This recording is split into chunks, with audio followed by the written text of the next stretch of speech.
Alright guys, sa mapagpalang araw sa inyong lahat, isa na namang reaction video dito sa EDSA. Nagpunta na ba kayo ng EDSA? Dito sa EDSA Shrine. Ando na mga taga-suporta ni VP Sara Duterte sa EDSA Shrine. Alright, wala pang umanong balak umalis sa mga ito dahil inintay nila ang pababa ni PBBM. Tuloy pa rin ang kilos protesta ng ating tagapagsuporta ni Vice President.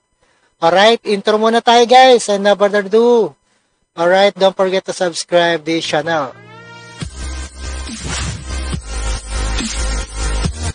Alright guys, ayan, tuloy pa rin ang kilos protesta ng mga taga-suporta ni Vice President Sara Duterte sa EDSA Shrine. Ayan, pupunta rin ako dyan Wala pa umanong silang balak bumaklas. Ngayon, hindi bumababa sa pwesto itong si BBM. At kailangan bumaba na sa pwesto si BBM. Alright? Panoorin po natin, and no further ado, let's watch. Alright, let's get it on. Cheryl, wala pa rin umanong iwanan ang mga Duterte supporter dito nga sa EDSA Shrine at ang kanilang target, maulit ang mapayapang EDSA People Power. Walang puknat sa pagtuloy. Kaya ninintay pa rin ang People's Power at pagbaba nitong si Bongbong Marcos sa kanyang pwesto bilang presidente. At nagantay ang mga taga-suporta ni BBM na bumaba si PBBM sa kanyang pwesto. Ang taga-suporta ni Vice President Sara Duterte sa kanilang ika-4 na araw na protesta sa EDSA Shrine. Ang Dabawenyang si Sky nanindigang mananatili sa EDSA hanggat hindi bumababa sa pwesto si Pangulong Bongbong Marcos. At dadami pa yan at nagikayat pa ang iba na pumunta dyan sa EDSA Shrine. At sigurado at wala na makakabiyay, isasara ang EDSA sa sunod na araw. Kung si Duterte may build, ngayon destroy. Hanggang kailan po kayo mananatili dito? Hanggang bumaba siya.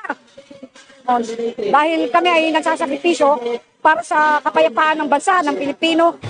Hangad ng mga nagkikilos protesta na maulit ang 1986 EDSA People Power. Ayan, nauulit yan. Gagawin ni PBBM na si Ferdinand Marcos Sr. Pero kung bilang ang pagbabatayan, malayo pa sa daang libong nakiisa sa 1986 EDSA People Power ang nasa EDSA Shrine ngayon.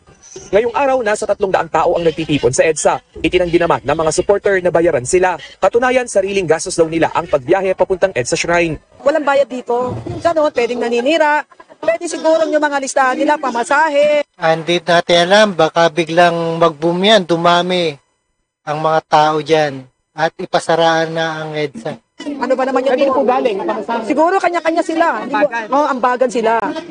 Hindi rin umano sila tumatanggap. At taga-gobyerno, dapat suportahan yan. At kung ayaw nyo sa ating saligang saligang batas dito sa batas ni PBBM. Mula sa mga dumaraan na individual kahit pa donasyon ng mga ito.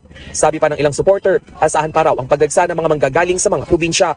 Oo, dadami pa yan talaga. Ganyan nangyari sa EDSA Shrine nung EDSA kay Cory Aquino. Ating presidential spokesperson Harry Roque na posible ring magkaroon ng kilos protesta sa Davao, Cebu at iba pang bahagi ng bansa.